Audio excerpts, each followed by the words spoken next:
So basically the stress response is kind of these all things listed out here.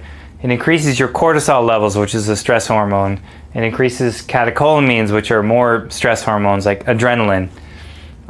Increased heart rate, increased blood sugar, increased blood pressure, increased blood lipids, like fat in your circulating blood, increased cholesterol. This is a big one. People are spending lots of money these days on this. Breakdown of muscle and connective tissue. Aging. Everybody's looking for anti-aging stuff. One simple way: get adjusted, eat better, move, sleep. That's going to help you stay younger.